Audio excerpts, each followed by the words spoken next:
winter of 1944, deep within the crumbling borders of Nazi-occupied Poland, a man stood in the dim light of a basement pharmacy, holding two glass vials that looked identical.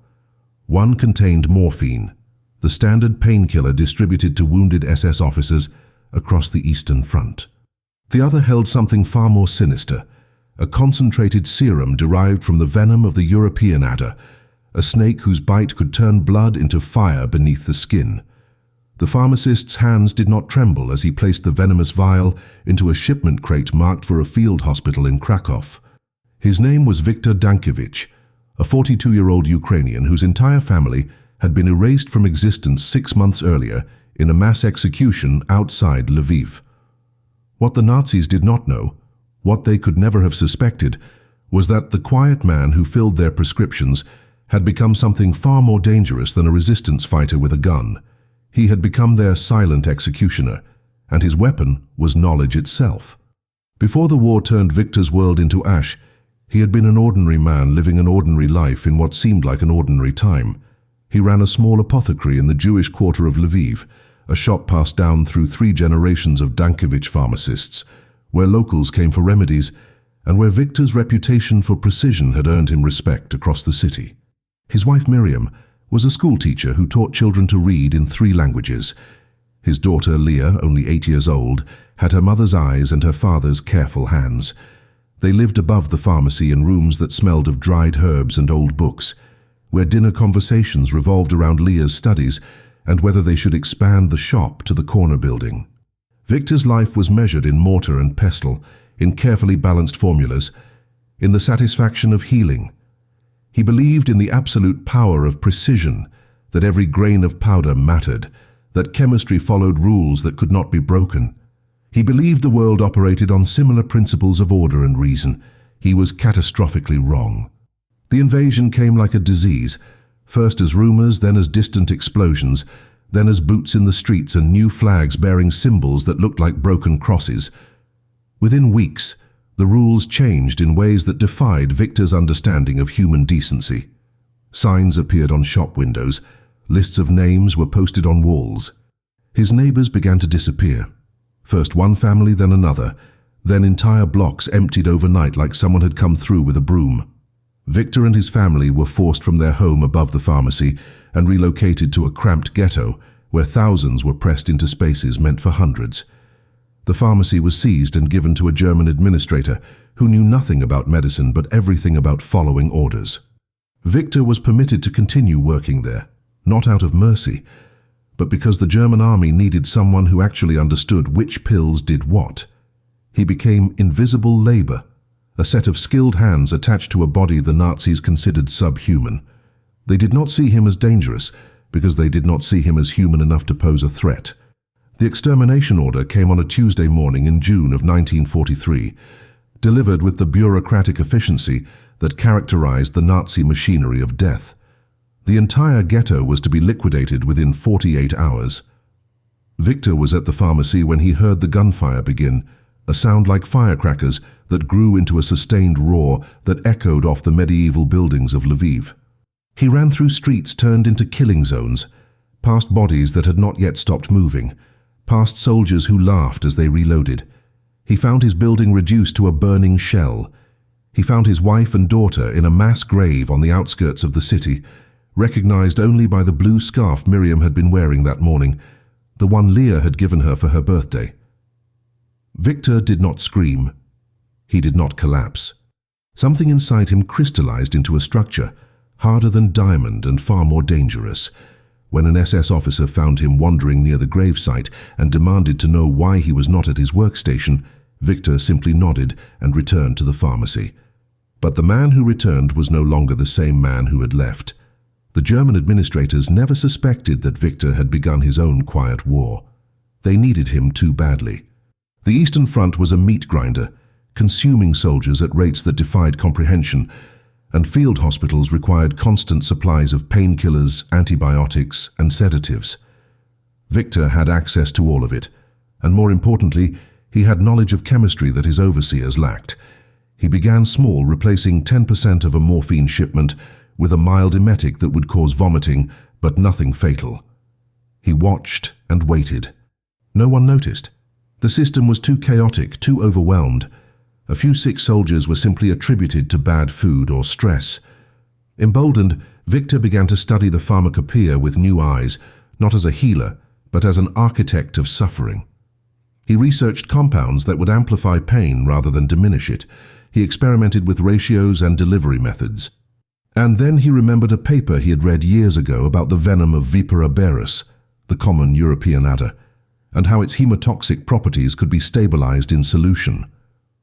Within 6 months, Viktor Dankevych had transformed his basement workspace into a laboratory of retribution. He captured adders from the forests outside the city, milked their venom with the same precision he had once used to compound healing tinctures, and created a serum that looked, smelled, and had the exact viscosity of pharmaceutical-grade morphine. The difference was that when injected, it would not ease pain but multiply it exponentially, turning every nerve ending into a conduit of agony while keeping the victim conscious and aware. The SS officers who received his special shipments would beg for death in field hospitals across Poland, their screams echoing through corridors as doctors frantically tried to understand why their painkillers were torture devices. Viktor kept meticulous records of every poisoned vial, every shipment, every estimated casualty. He did this not for forgiveness, which he did not seek, and not for justice, which did not exist. He did it because in a world that had taken everything from him, the only power left was the power to make monsters feel, even for a moment, a fraction of the pain they had inflicted on millions. The transformation of Viktor Dankevych from healer to hunter did not happen in a single moment of rage or despair, but rather through a series of calculated decisions that built upon each other like a carefully constructed chemical formula. In the months following the massacre that consumed his family, Viktor found himself in a peculiar position of simultaneous visibility and invisibility within the Nazi occupation apparatus. The Germans saw him every day, handed him requisition forms, barked orders at him in broken Polish, yet they never truly looked at him as anything more than a useful tool, a living encyclopedia of pharmaceutical knowledge trapped in a body they considered disposable. This blindness became his greatest advantage. While SS officers strutted through the pharmacy, demanding expedited shipments for field hospitals, while Wehrmacht quartermasters complained about supply shortages, Viktor stood behind his counter with the blank expression of a man who had been broken by grief, and they believed what they saw because it confirmed their assumptions about the inferiority of those they had conquered. They could not conceive that the shuffling pharmacist who prepared their medications with such meticulous care was methodically studying their organizational structure, mapping their supply chains, and identifying the exact pressure points where a single man with specialized knowledge could inflict maximum damage. The operational security of the Nazi medical supply system was, Viktor discovered, surprisingly porous when viewed from the inside. Shipments moved through multiple checkpoints, but once a crate was sealed and stamped with the proper authorization codes, no one questioned its contents. The assumption was that a Jewish pharmacist working under German supervision would be too terrified to attempt sabotage, too carefully monitored to succeed even if he tried. This assumption was correct on the first count and catastrophically wrong on the second. Viktor's German supervisor, an aging bureaucrat named Hauptmann Dieter Vogel, who had been assigned to pharmaceutical oversight because of a heart condition that kept him from frontline duty, was a man who cared more about paperwork than pills. Vogel would arrive at the pharmacy at 9 in the morning, review requisition forms until noon, take a 2-hour lunch that involved substantial quantities of schnapps, return to sign shipping manifests without reading them, and depart by 4 in the afternoon. He never entered the basement laboratory, where Viktor actually prepared the medications. He never verified the contents of shipments against inventory records. He simply assumed that fear and routine would keep his subordinate in line. This gave Viktor approximately 7 hours per day of completely unsupervised access to the entire pharmaceutical supply chain for the southern Polish theater of operations. The technical challenges of creating a weapon disguised as medicine were substantial, but not insurmountable for someone with Viktor's training and resources. The morphine sulfate used by German field hospitals came in standardized glass ampoules. each containing a specific concentration measured in milligrams per milliliter, sealed with a distinctive crimped metal cap that bore the stamp of the Reich Pharmaceutical Authority. Viktor needed to create something that could pass visual inspection, that matched the weight and appearance of legitimate morphine, but that would transform the act of pain relief into an instrument of torture. The venom of Vipera berus, the European adder, offered a nearly perfect solution. When properly processed and stabilized in a saline suspension, adder venom became a clear, slightly viscous liquid, nearly indistinguishable from morphine sulfate solution. More importantly, its hemotoxic and neurotoxic properties created a specific cascade of effects that, when injected into human tissue, would cause the exact opposite of what morphine provided. Instead of blocking pain receptors in the nervous system, the venom would activate them. Instead of sedation, victims would experience heightened awareness of every sensation. Instead of the warm relief that wounded soldiers desperately craved, they would receive liquid fire that burned through their veins and transformed their injuries into sources of amplified agony.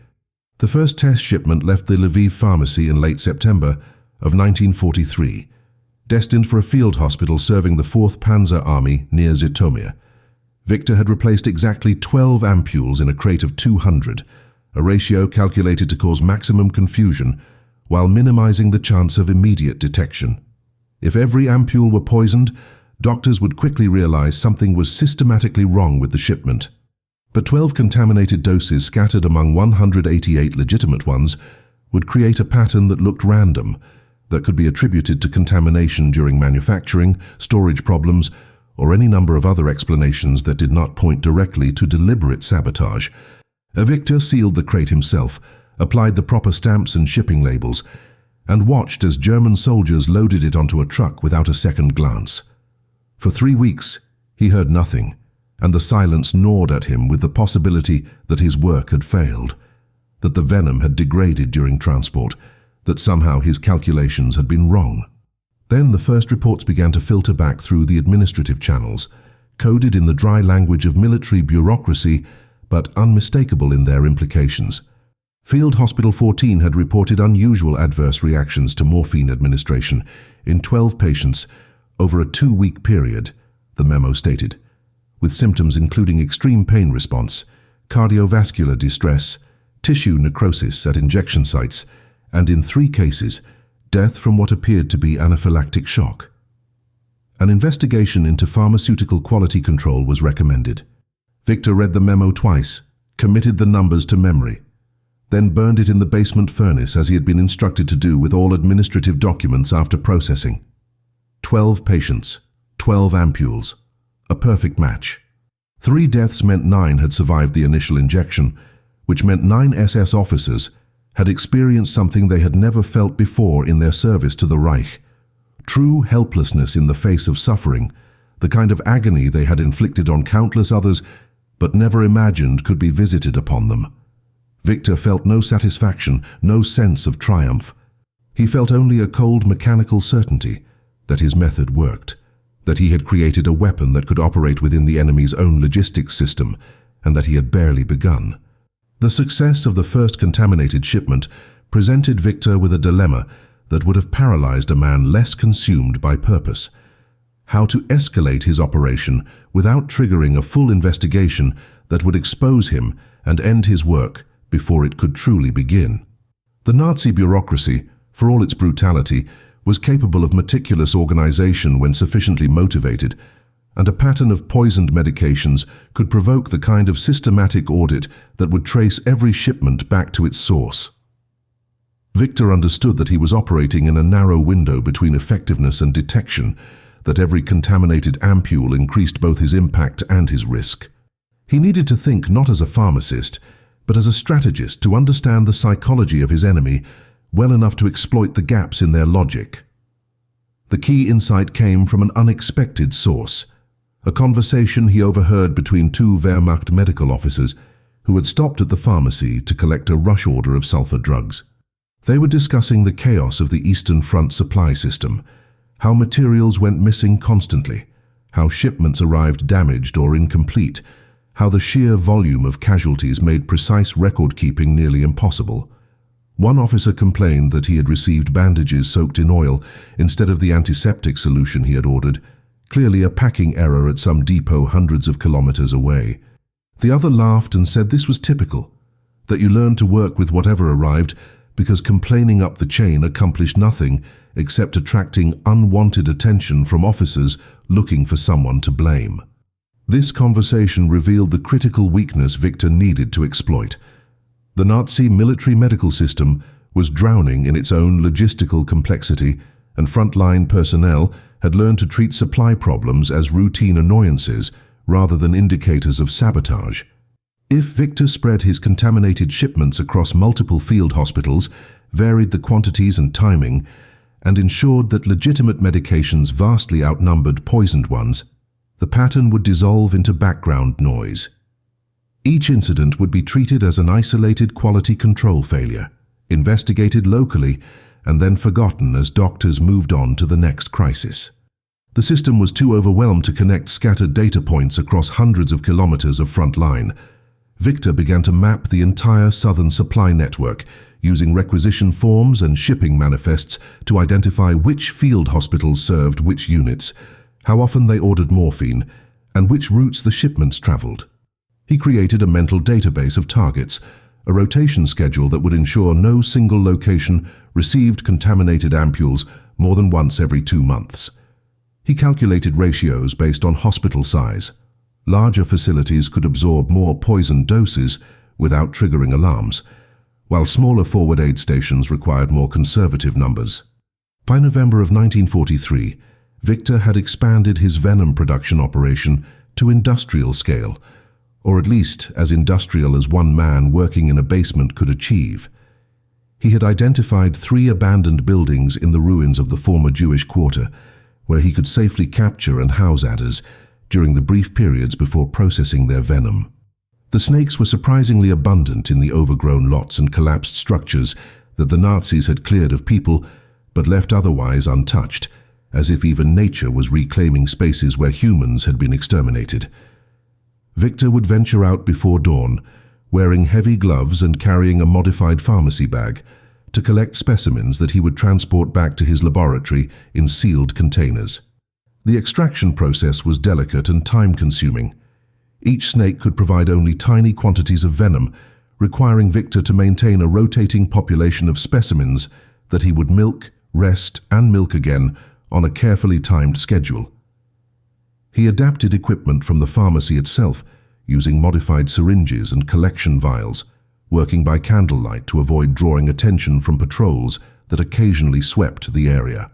The work was dangerous not just because of the snakes, but because discovery would mean immediate execution.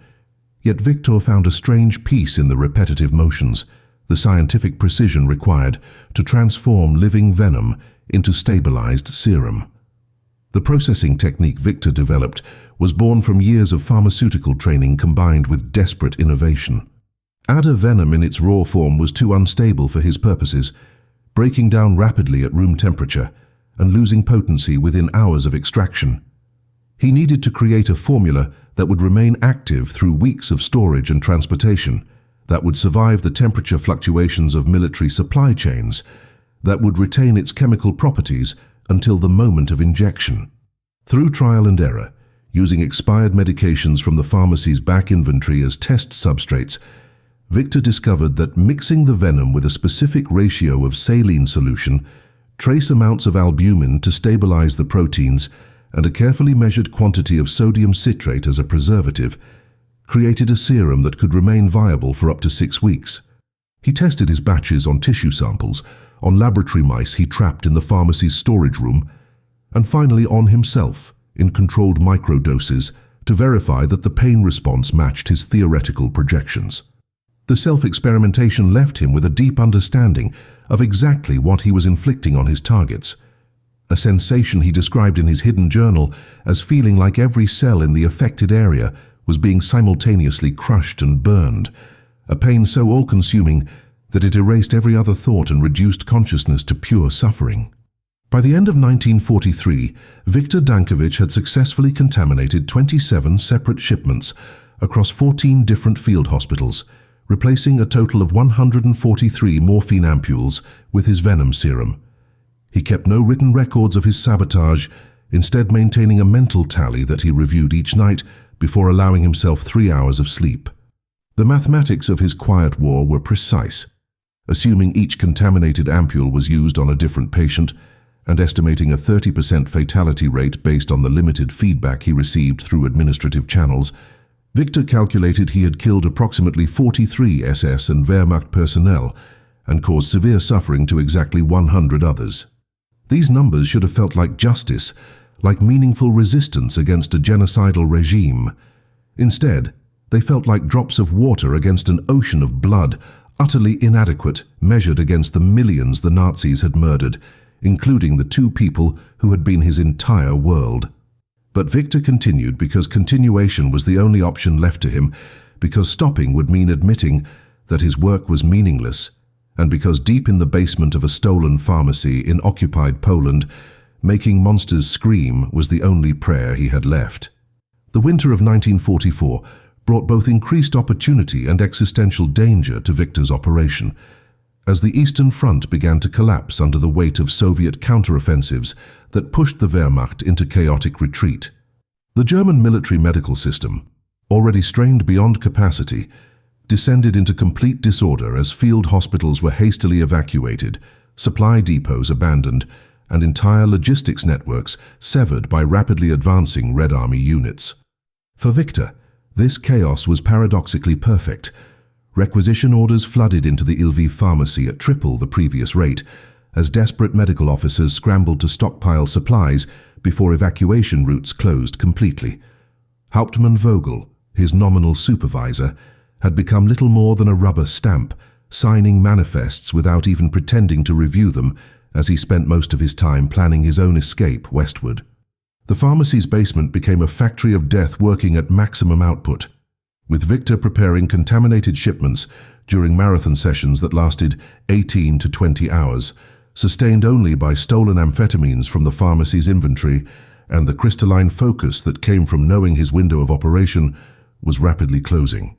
He understood that the Soviet advance would eventually overrun Lviv, that the Germans would either evacuate him as valuable labor or execute him as unnecessary weight, and that either outcome would end his ability to poison the Reich's wounded. This awareness transformed his work from a sustained campaign into a desperate sprint to inflict maximum damage before the curtain fell. The scale of suffering Viktor enabled during those final months defied his initial calculations and exceeded anything he had imagined possible when he first conceived his plan.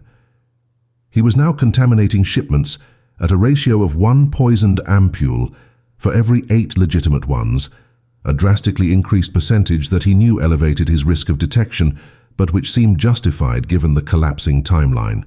The field hospitals receiving his shipments were themselves in constant motion, retreating westward in stages, which meant that contaminated morphine was being distributed across an ever-widening geographic area as supplies were consolidated, redistributed, and shipped to new locations. Viktor's venom was spreading through the German medical system like a virus, carrying his quiet vengeance to field hospitals in eastern Germany, Czechoslovakia, and even Austria as the Wehrmacht fell back toward the Reich's pre-war borders. The reports that filtered back through administrative channels when they arrived at all painted a picture of systematic crisis.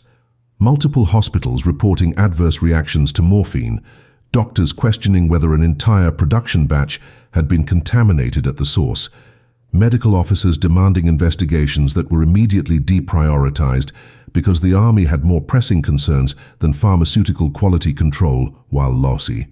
Dang a war. One memo that crossed Viktor's desk in January of 1945, written by a frustrated Surgeon General, estimated that morphine-related complications had caused approximately 300 unexpected casualties across the southern theater over the previous 6 months, though the writer attributed this to degraded storage conditions rather than sabotage. 300. Viktor had never imagined his work would reach that scale. The psychological weight of his actions began to manifest in ways Viktor had not anticipated, creating a strange duality in his consciousness between the man who methodically prepared death and the man who lay awake at night confronting what he had become. There were moments, usually in the depths of early morning, when exhaustion stripped away his defenses, when Viktor would hold one of his prepared ampules up to the dim light of a candle and truly comprehend what it represented. Some young German soldier, perhaps no older than 20, wounded by shrapnel or bullets, being carried into a field hospital where overworked doctors would inject him with what they believed was relief from agony.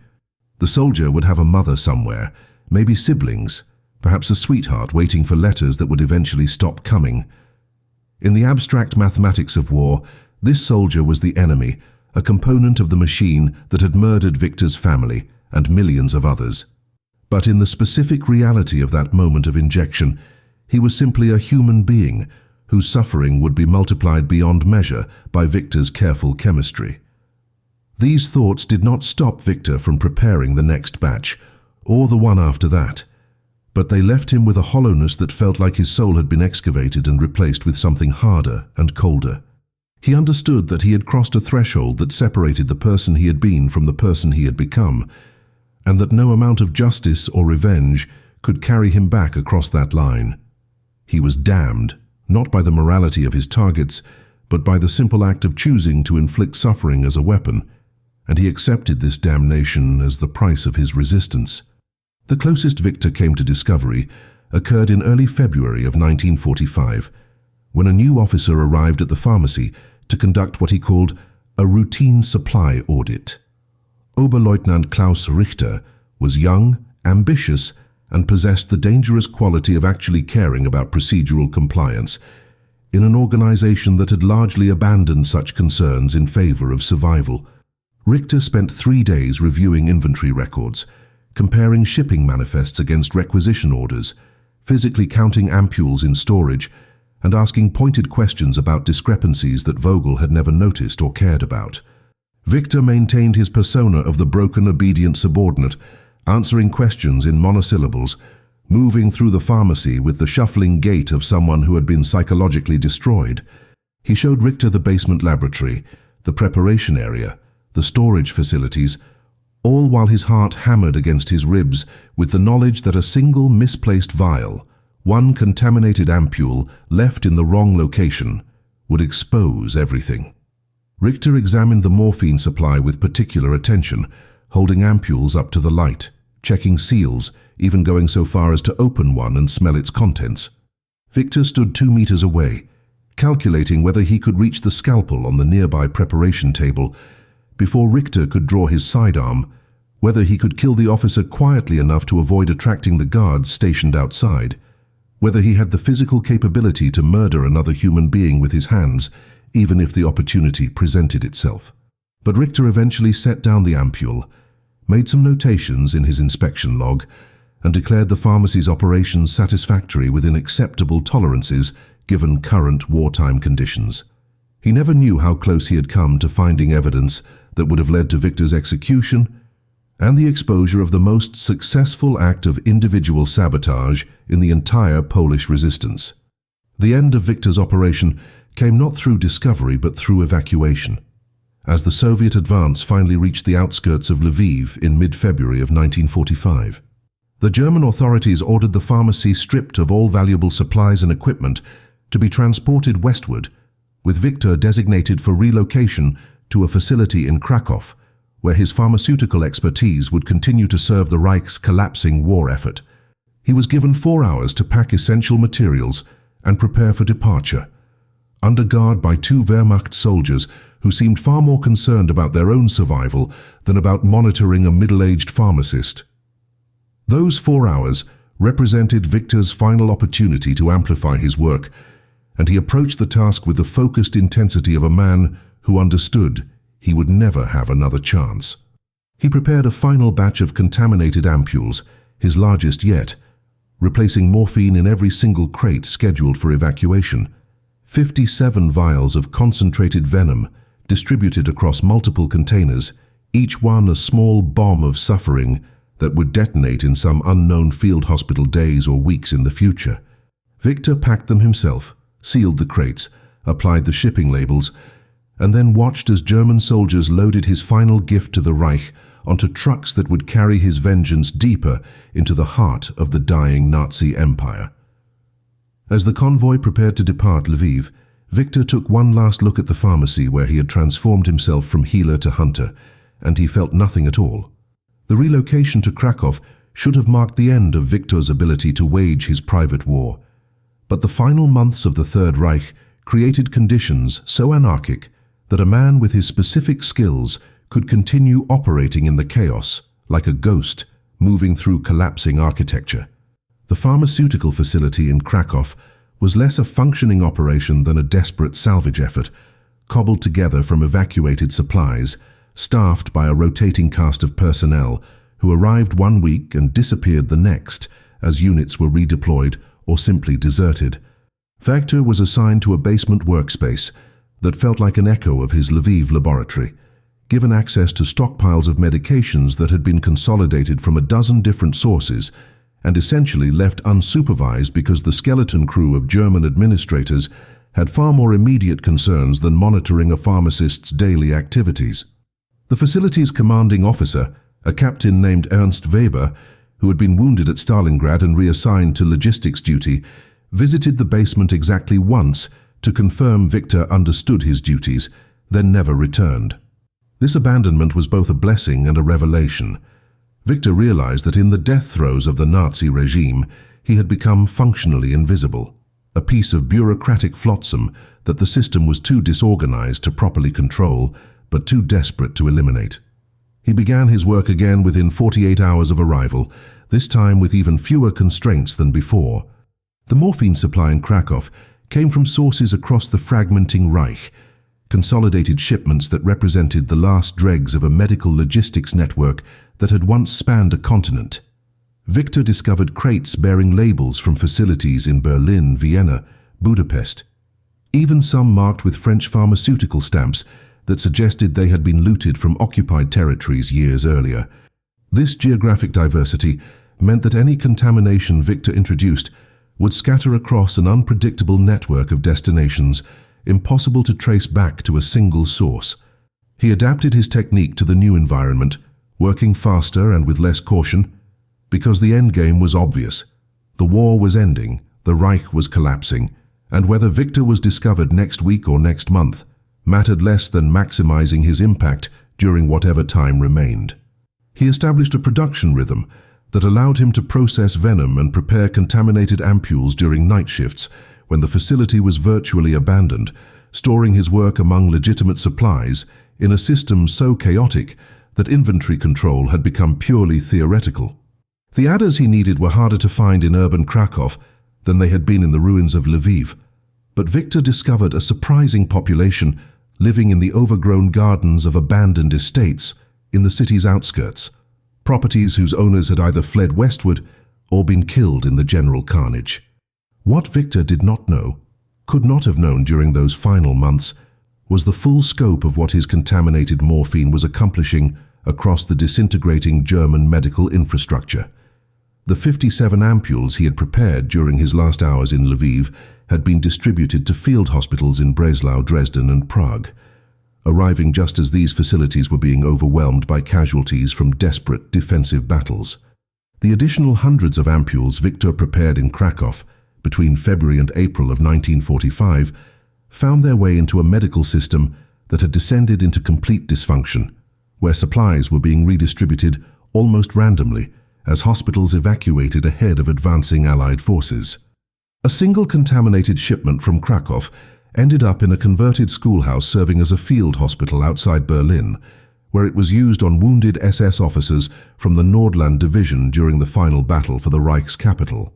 Another shipment reached a hospital train evacuating casualties westward toward the American lines, where the screaming confusion of men being tortured by their own painkillers added to the general chaos of Germany's collapse. The venom Viktor had synthesized in basement laboratories in Lviv and Krakow was spreading through the Reich's final days like a curse, turning moments of expected relief into episodes of inexplicable agony, making the last weeks of wounded Nazi soldiers into previews of whatever hell awaited them. The liberation of Krakow by Soviet forces in late April of 1945 found Viktor in his basement laboratory, preparing what he somehow knew would be his final batch of contaminated ampules. The sounds of artillery had been growing closer for days. The German personnel had mostly fled westward during the previous night, and Viktor had remained because he had nowhere else to go and nothing else to do except continue his work until continuation became impossible. When Red Army soldiers finally descended the stairs and found him standing among rows of glass vials and laboratory equipment, they initially assumed he was a German pharmacist and nearly shot him on the spot. Viktor's fluent Russian, learned from his mother who had been born in Kiev, saved his life in those first confused moments. His explanation of what he had been doing in the basement, delivered in calm, factual terms to a Soviet political officer who arrived hours later, was met with a mixture of disbelief and dark admiration. The officer, a major named Grigory Volkov, who had spent 3 years fighting across the Eastern Front, understood immediately what Viktor's operation represented. Not just resistance, but a form of retribution so personal and so perfectly calibrated to exploit the enemy's assumptions that it transcended conventional sabotage and became something closer to art. Volkov ordered the basement laboratory preserved exactly as it was, photographed the equipment and remaining supplies, and took detailed statements from Viktor about his methods, his targets, and his estimated impact. The numbers that eventually emerged from Soviet intelligence analysis of Viktor's operation were both precise and devastating in their implications. Working backward from German medical records captured in Krakow, cross-referenced with reports from other liberated facilities, Soviet analysts estimated that Viktor Dankevych had successfully contaminated approximately 800 morphine ampules over an 18-month period between late 1943 and April of 1945. Assuming an 80% usage rate, accounting for ampules that might have been destroyed or lost in transit, this translated to roughly 640 German military personnel who received injections of adder venom instead of morphine. With an estimated fatality rate of 35% based on documented cases and a severe injury rate approaching 90% among survivors, the analysis concluded that one pharmacist working alone in basement laboratories had killed between 200 and 250 Nazi soldiers and caused severe lasting damage to approximately 400 more. These casualty figures were comparable to the impact of a successful partisan ambush or a well-executed sabotage operation involving dozens of resistance fighters, except Viktor had achieved them while standing behind a pharmacy counter, had never fired a weapon and had operated for 18 months without detection.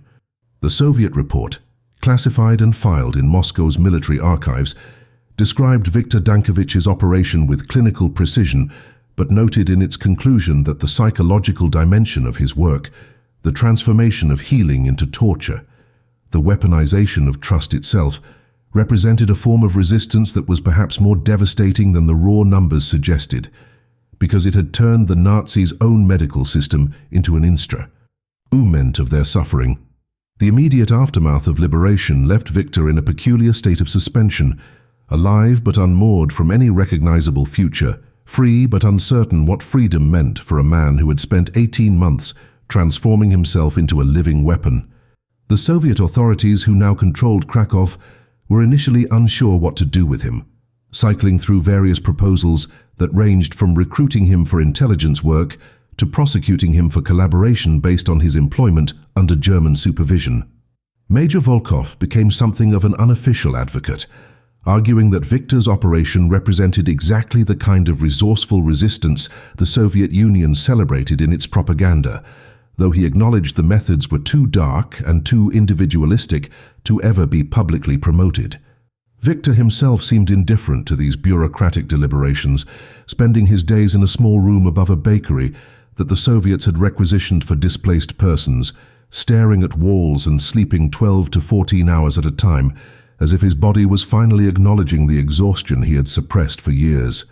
When questioned about his plans, about whether he wanted to remain in Poland or relocate to Soviet-controlled territory, about what he might do now that the war was ending, Viktor would simply shake his head and say he had not thought that far ahead, which was true in a way that went deeper than the Soviets understood.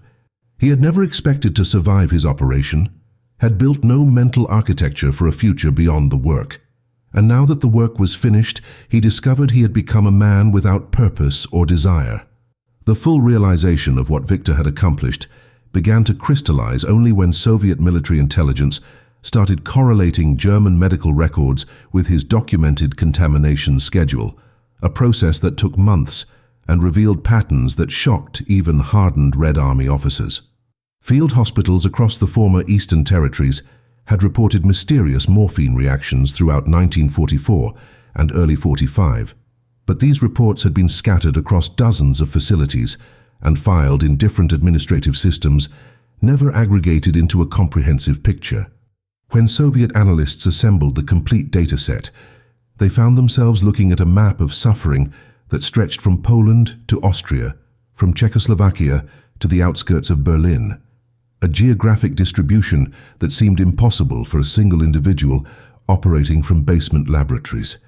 The clustering of incidents around specific time periods corresponded exactly with Viktor's contaminated shipments, creating a documented chain of cause and effect that left no room for coincidence. More disturbing from a purely medical perspective were the detailed casualty reports from German doctors who had tried desperately to understand why their morphine was killing patients, describing symptoms that matched adder envenomation with such precision that Soviet toxicologists immediately recognized the work of someone with sophisticated pharmaceutical training. One report from a field hospital in Breslau, written by a German surgeon in January of 1945, described a patient who had been injected with morphine after sustaining shrapnel wounds and had immediately begun screaming that his blood was boiling, that someone had poured acid into his veins, that he was being cooked alive from the inside. The surgeon had tried every available treatment, including multiple doses of additional morphine, which only amplified the agony, before the patient finally died after 6 hours of continuous suffering. The report concluded with a desperate plea for investigation into medication quality control, a plea that was filed and forgotten as the hospital evacuated ahead of Soviet forces 3 weeks later. What haunted Viktor during the summer of 1945, as he slowly emerged from his initial shutdown and began to process what he had done, was not guilt over the casualties he had caused, but rather the discovery that he felt nothing at all about them.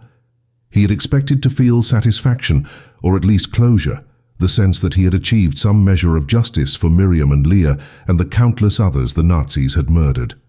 Instead, he felt only emptiness, a hollowness where emotions should have resided, as if the act of transforming himself into an instrument of retribution had required burning out whatever capacity for feeling he had once possessed.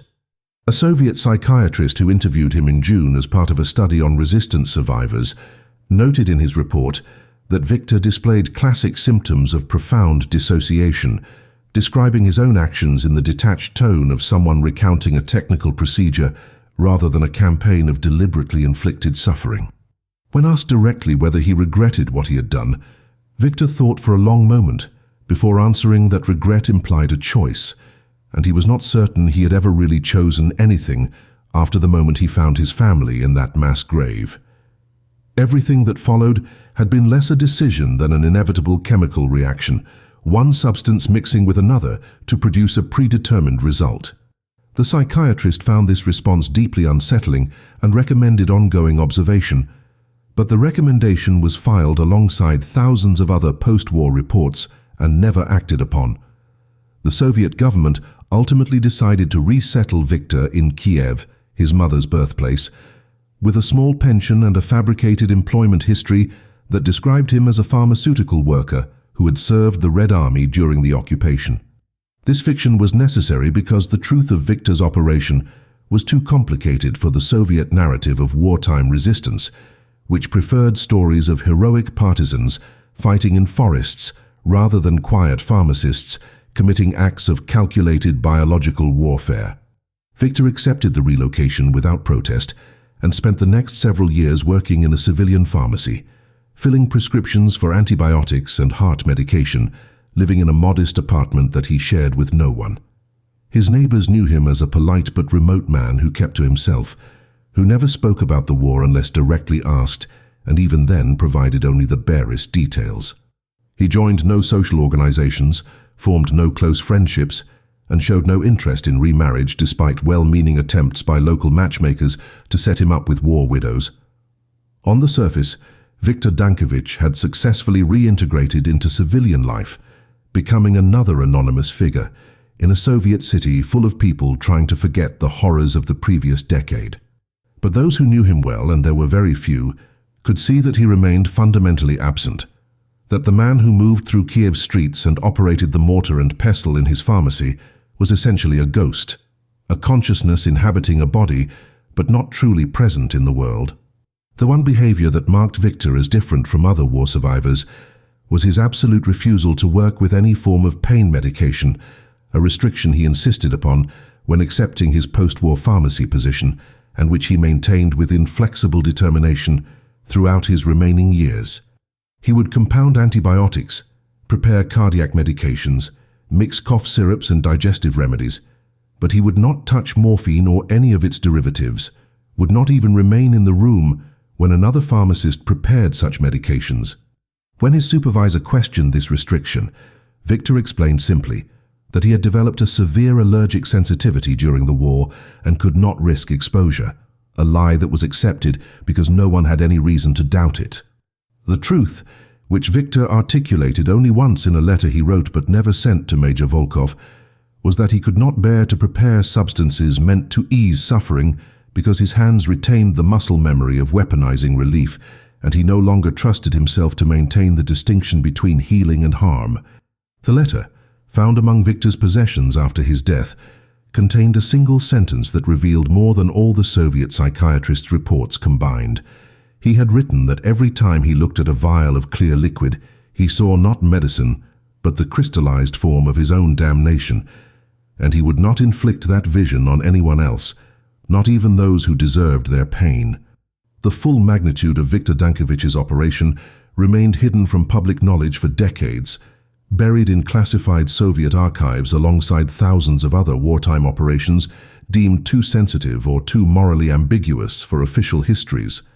The Soviet government had no interest in publicizing a story that celebrated individual action over collective resistance, that depicted a Jewish pharmacist rather than communist partisans as the protagonist, and that involved methods which could not be easily reconciled with the heroic narratives of the Great Patriotic War.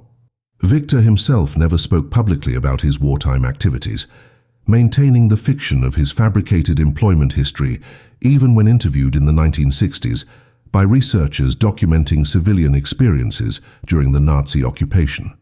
He would describe working in a pharmacy under German supervision, acknowledge the hardships and horrors he witnessed, mention that he lost his family to the massacres in Lviv, but deflect any questions about whether he engaged in resistance activities with vague statements about doing what little he could to survive. Those who interviewed him came away with the impression of a man who had endured the war through passive compliance rather than active resistance, which was precisely the impression Viktor intended to create. The truth remained locked behind his emotionless exterior, known only to a handful of Soviet intelligence officers who were bound by classification protocols and who had no reason to challenge the official silence. The breaking point in Viktor's carefully maintained anonymity came not from his own actions, but from the gradual declassification of German military medical records beginning in the early 1970s, as both Western and Soviet archives began releasing wartime documents for historical research. A West German medical historian named Dr. Heinrich Brandt, studying the collapse of Nazi military healthcare during the final years of the war, noticed an unusual pattern in field hospital reports from the Eastern Front. Scattered references to severe adverse reactions to morphine administration clustered in time and geography in ways that defied random distribution. Brandt initially assumed he had discovered evidence of a contaminated production batch or degraded storage conditions, but as he compiled more data from archives in Bonn, Vienna, and eventually Moscow, the pattern became too specific to attribute to accident. The contaminated ampules appeared exclusively in morphine shipments to facilities serving the Southern Eastern Front between late 1943 and April of 1945, originated from a small number of pharmaceutical distribution points, and caused symptoms consistent with venom exposure rather than medication degradation. Brandt published his findings in 1976 in a technical medical journal, concluding that some form of systematic sabotage had occurred, but acknowledging he had no evidence about who was responsible or how it had been executed. The article was read by fewer than 200 specialists and generated minimal attention in mainstream historical circles, but one of those readers was Major Grigory Volkov, now retired and living in Moscow, who recognized immediately that someone had found the fingerprints of Viktor Dankevych's operation. Volkov faced a decision that carried both personal and political weight: whether to come forward with information that would solve Brandt's historical puzzle, but potentially expose Viktor to unwanted attention and legal complications. The Soviet Union in 1976 was far different from the Soviet Union of 1945, but classification protocols remained in effect, and unauthorized disclosure of intelligence operations could still result in serious consequences. After weeks of internal debate, Volkov chose a middle path. He wrote directly to Brandt through academic channels, providing carefully curated information that confirmed the sabotage was deliberate and the work of a single individual, but withholding Viktor's name and specific operational details. Volkov described the perpetrator only as a Polish pharmacist who had lost his family to Nazi atrocities and who had used his technical knowledge to contaminate morphine shipments, estimating the total casualty impact at 200 to 250 killed and several hundred more severely injured. He provided enough detail to validate Brandt's medical analysis while maintaining enough ambiguity to protect Viktor's identity. Brandt incorporated this information into a revised article published in 1977, which generated considerably more attention than his initial technical piece, appearing in historical journals and eventually being cited in broader studies of resistance activities during World War II. The unnamed pharmacist became a footnote in the larger story of anti-Nazi resistance, an intriguing but minor detail in histories that focused on more dramatic acts of sabotage and partisan warfare. Viktor learned about Brandt's research not through official channels but by accident, when a young history student visiting his pharmacy in Kiev mentioned she was writing a thesis on medical aspects of the Eastern Front and asked if he knew anything about a case of morphine sabotage that had been recently documented in Western literature. Viktor's face, according to the student's later recollection, went completely blank for several seconds before he simply shook his head and said he knew nothing about such matters, that his wartime work had been purely administrative. But that evening, Viktor wrote a letter to Major Volkov, the first communication between them in over 30 years, asking whether the protection of anonymity would continue or whether he should prepare for exposure. Volkov's response, which arrived 3 weeks later, assured Viktor that his identity would remain classified under Soviet protocols and that the Western research had reached the limits of what archival evidence could reveal without cooperation from Soviet sources, cooperation that would not be forthcoming. Volkov added in a handwritten postscript that was not part of the official typed letter that he believed Viktor's operation deserved full historical recognition, but understood why Viktor might prefer the silence. He closed by saying that whatever Viktor decided about his legacy, Volkov would respect that decision and use whatever influence he retained to protect it. The question of legacy troubled Viktor more deeply than he had anticipated, opening emotional channels that had been sealed for decades. He began, for the first time since the war, to seriously consider what his 18 months of deliberate poisoning meant beyond the immediate tactical impact, what it said about the nature of resistance and the costs of fighting evil with methods that were themselves morally compromised. He filled notebooks with thoughts he shared with no one, exploring questions that had no clear answers, whether inflicting suffering on wounded soldiers, even Nazi soldiers, was fundamentally different from the atrocities those soldiers had enabled, whether his actions had honored the memory of Miriam and Leah or had simply added more darkness to a world already saturated with violence, whether a man who weaponized healing could ever truly claim the moral high ground regardless of the justice of his cause. These were not abstract philosophical exercises, but deeply personal interrogations of his own soul, attempts to understand what he had become and whether redemption was even a meaningful concept for someone who had crossed the thresholds he had crossed. Viktor never reached definitive answers to these questions, But the act of asking them seemed to restore some dimension of humanity that had been absent since liberation, as if confronting the moral complexity of his actions allowed him to finally acknowledge their full weight. He remained convinced that his operation had been necessary, that he would make the same choices again under the same circumstances, but he also began to understand that necessity and righteousness were not synonyms, and that carrying the burden of necessary evil was its own form of suffering, less dramatic than what he had inflicted on his targets, but perhaps more enduring. Viktor Dankevych died in 1983 at the age of 81, succumbing to complications from pneumonia in a Kiev hospital where the nurses knew him only as a retired pharmacist who had no living relatives and few visitors. His death was quiet and unremarkable, noted in a brief obituary in the local Pharmacy Association newsletter that mentioned his decades of service to the community, but made no reference to his wartime activities. The small apartment where he had lived for nearly 4 decades was cleared by municipal authorities and his possessions catalogued according to standard procedures for deceased persons without heirs. Most of what Viktor owned was mundane: clothing, basic furniture, a small collection of pharmaceutical reference books, kitchen implements that showed little use. But packed in a locked metal box at the back of his bedroom closet, the authorities found something that would eventually rewrite the historical understanding of one man's private war against the Third Reich. The box contained 17 notebooks filled with Viktor's meticulous handwriting, documenting in excruciating detail every aspect of his operation from the first contaminated shipment in September of 1943 through his final batch in April of 1945.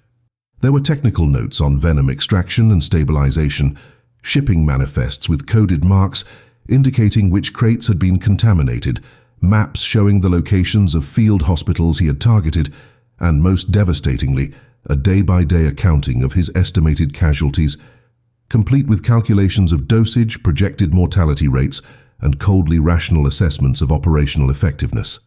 The discovery of Viktor's notebooks created an immediate dilemma for Soviet authorities, who were notified by the municipal workers who found them. The documents were clearly of historical significance, but they also contained detailed evidence of activities that had never been officially acknowledged and which raised uncomfortable questions about what the Soviet government had known about Viktor's operation and when they had known it.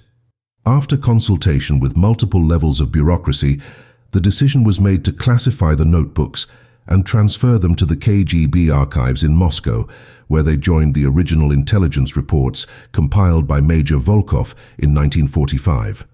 This might have been the end of the story, the final burial of Viktor Dankevych's legacy in the classified depths of Soviet state security, except for a historical accident that no one could have predicted.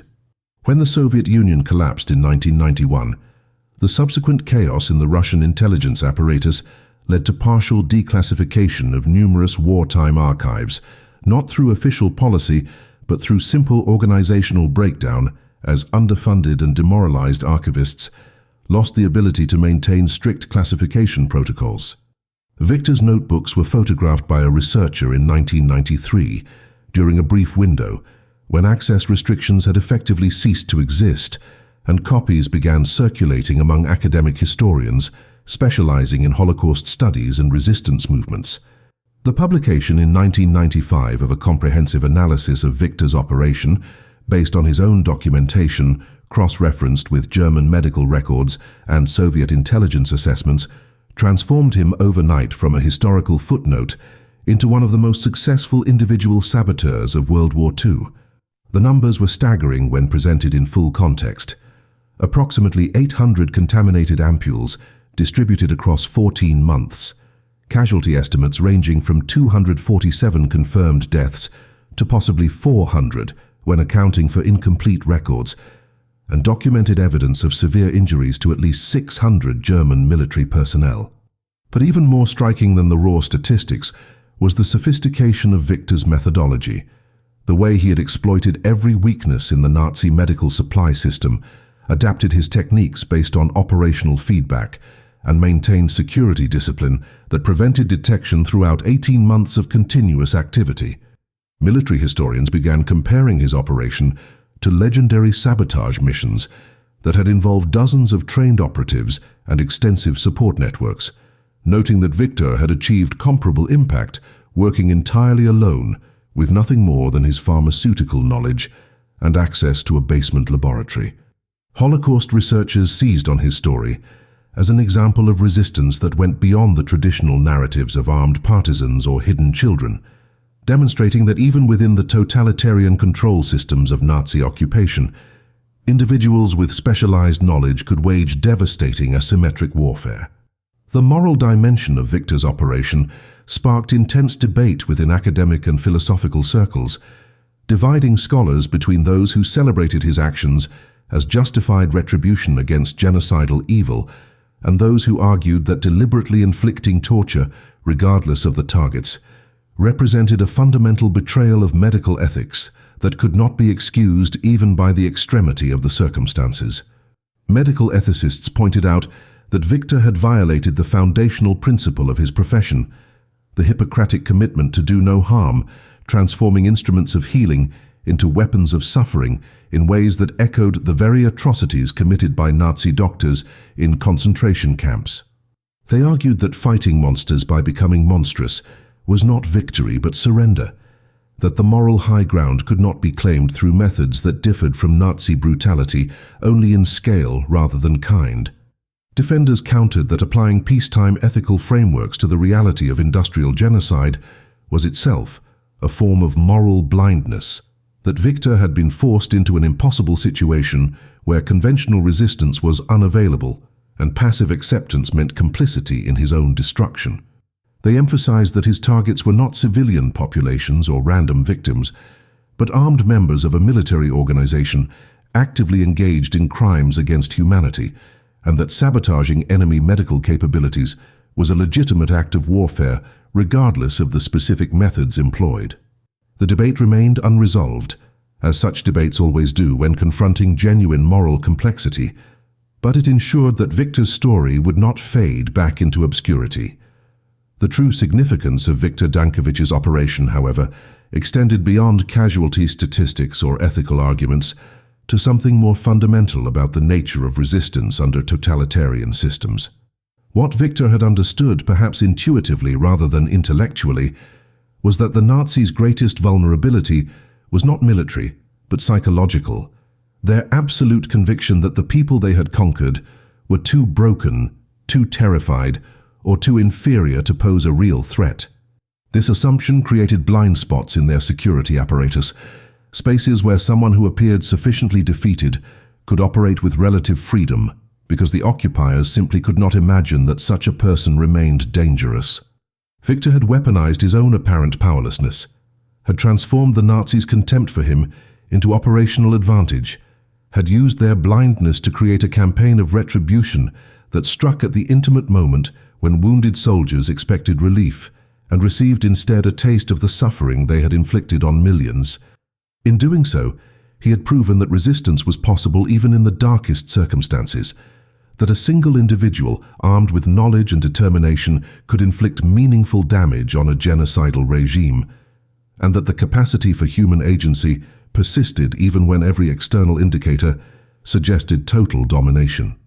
This lesson resonated far beyond the specific context of World War II, speaking to fundamental questions about power, resistance, and the indomitability of the human will to strike back against oppression regardless of the cost. The physical evidence of Viktor's operation, beyond the notebooks that documented his methodology, began emerging from unexpected sources in the late 1990s as the reunification of Germany led to more comprehensive archival research into wartime medical records. German historians working through previously inaccessible East German archives discovered case files from field hospitals that had treated wounded soldiers during the final years of the war, many of which contained detailed medical notes describing reactions to morphine that matched the symptoms of adder envenomation with disturbing precision. One particularly haunting file from a hospital near Breslau contained hourly progress notes on a 23-year-old SS lieutenant who had been wounded by shrapnel during a Soviet artillery barrage in January of 1945. The attending physician had documented the injection of morphine for pain management at 1400 hours, followed by notations that grew increasingly frantic as the patient's condition deteriorated in ways that contradicted every principle of pharmacology the doctor understood. The patient reported that the pain had not diminished but intensified, that his entire body felt like it was being consumed by fire, that he could feel his blood turning toxic in his veins. The doctor administered additional morphine, attempting to override what he assumed was an inadequate initial dose, which only amplified the suffering. By 1800 hours, the patient was experiencing convulsions, massive internal hemorrhaging, and what the notes described as psychological breakdown so complete that he was begging to be shot. Death came at 2200 hours after 8 hours of documented agony, and the physician's final note stated simply that he had no explanation for what had occurred and recommended investigation into the medication supply, a recommendation that was never acted upon because the hospital evacuated 3 days later. Similar case files emerged from archives in Austria, Czechoslovakia, and Poland, each one documenting medical mysteries that had baffled German doctors, but which became instantly comprehensible when viewed through the lens of deliberate poisoning. What made these records particularly valuable to historians was their unintentional testimony to the effectiveness of Viktor's operational security.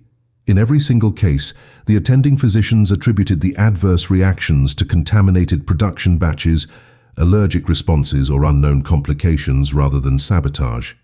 Not one German medical report from the entire war period suggested that morphine was being deliberately weaponized, which meant that Viktor's operation had succeeded not just in causing casualties, but in remaining completely invisible to the enemy throughout its entire duration. This invisibility was perhaps his greatest achievement from a resistance perspective, because it meant the Nazis never had the opportunity to adapt their security protocols, never traced the contamination back to specific distribution points, and therefore never prevented Viktor from continuing his work until the final days of the Reich. The wounded German soldiers who died screaming in field hospitals never knew they were casualties of a quiet pharmacist's vengeance, and the doctors who treated them never understood they were witnessing the consequences of transforming healing into warfare. The human dimension of Viktor's targets became unavoidable as researchers began identifying specific individuals who had died from his contaminated morphine, moving the story beyond abstract casualty statistics into the realm of specific lives ended in specific ways. Among the documented cases was a 19-year-old Wehrmacht corporal named Franz Becker, conscripted in 1944 from a farming family in Bavaria, wounded during the retreat from Ukraine, treated at a field hospital that received one of Viktor's shipments, and dead within hours of morphine administration that turned his injury from survivable to fatal. There was Obersturmführer Karl Hoffmann, a 31-year-old SS officer who had participated in anti-partisan operations in Poland, wounded by a grenade fragment and subjected to 12 hours of escalating agony before dying in a field hospital outside Krakow. There was Hans Müller, 24, a medic who had ironically been wounded while treating other casualties and became a victim of the very medical system he served. Each name represented a story, a family that received notification of death, a life trajectory terminated by Viktor's calculated intervention. These individual cases created profound discomfort for some historians who had celebrated Viktor's operation in the abstract, but struggled when confronted with the specific reality of young men dying in extended torture, regardless of the uniforms they wore or the regime they served. The debate intensified around questions of collective guilt and individual responsibility. Were all German soldiers legitimate targets for retribution, given their service to a genocidal state, or did the deliberate infliction of suffering on wounded individuals cross ethical lines that should remain inviolable even in total war? Viktor himself had anticipated these questions in his notebooks, though his answers provided little comfort to those seeking clear moral guidance. In entries written during the final months of his operation, he acknowledged that many of his victims were likely conscripts rather than ideological Nazis, that some were probably decent men who had been swept into the Wehrmacht through circumstances beyond their control, that individualizing his targets would make his work psychologically impossible. He wrote that he had made a deliberate decision to view German soldiers not as individual humans, but as components of a machine that had murdered his family and millions of others, that this dehumanization was necessary for operational effectiveness, but came at the cost of his own humanity. In one particularly revealing passage written in March of 1945, Viktor noted that he understood future generations might judge him harshly for his methods, might see him as a torturer rather than a resistance fighter, and that he accepted this judgment as part of the price he paid for his vengeance. He wrote that he was not asking for understanding or forgiveness, that he had made his choices with full awareness of their moral weight, and that if his actions helped even slightly to undermine the Nazi war machine, then he considered the transaction acceptable regardless of what it cost his soul.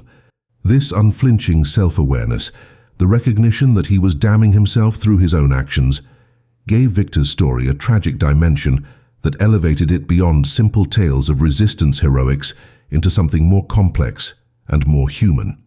The cascade of archival revelations through the late 1990s and early 2000s gradually constructed a comprehensive picture of Viktor Dankevych's operation that was more detailed and more disturbing than anyone had initially imagined. The total casualty count, when all available evidence was compiled and analyzed, stabilized at approximately 293 confirmed deaths directly attributable to Viktor's contaminated morphine, with an additional 500 to 700 cases of severe injury, permanent disability, or psychological trauma resulting from the experience of being tortured by what they expected to be medicine.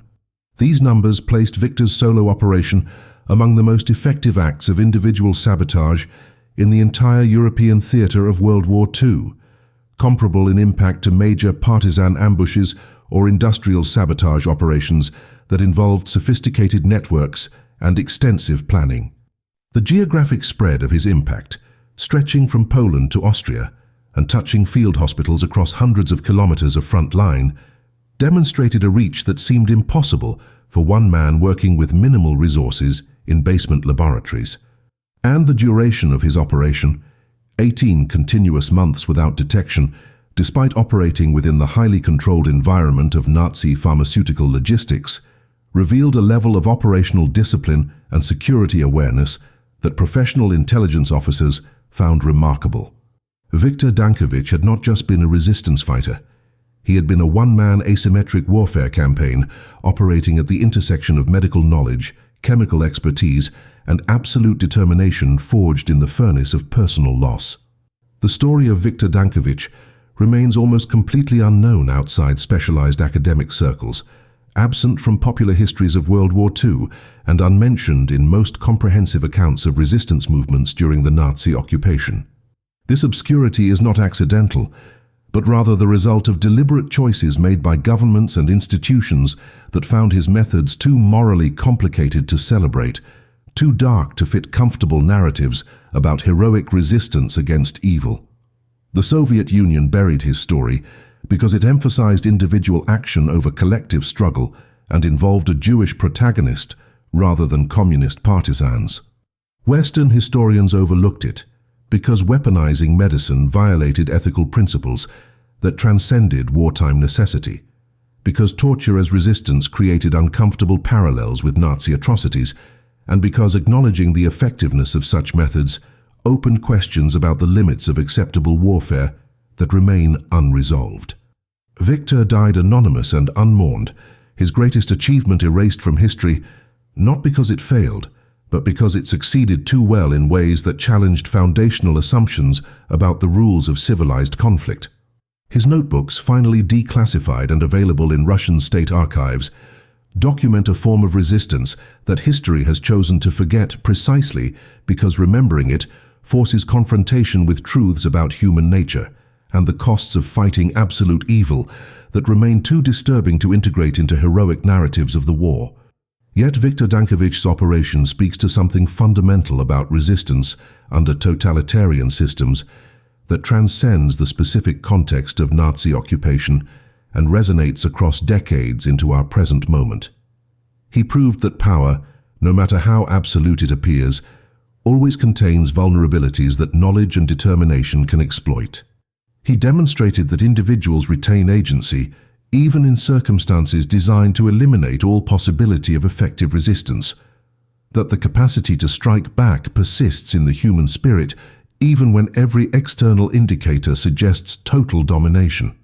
His weapon was not violence in the conventional sense, but rather the transformation of the enemy's own systems against them, the use of specialized knowledge to create suffering where relief was expected, the weaponization of trust itself.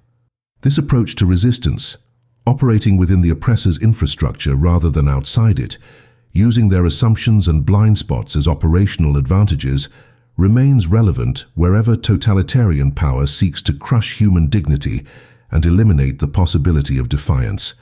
Viktor's story is not a comfortable one, offers no easy moral lessons, and provides no template for heroism that can be celebrated without reservation.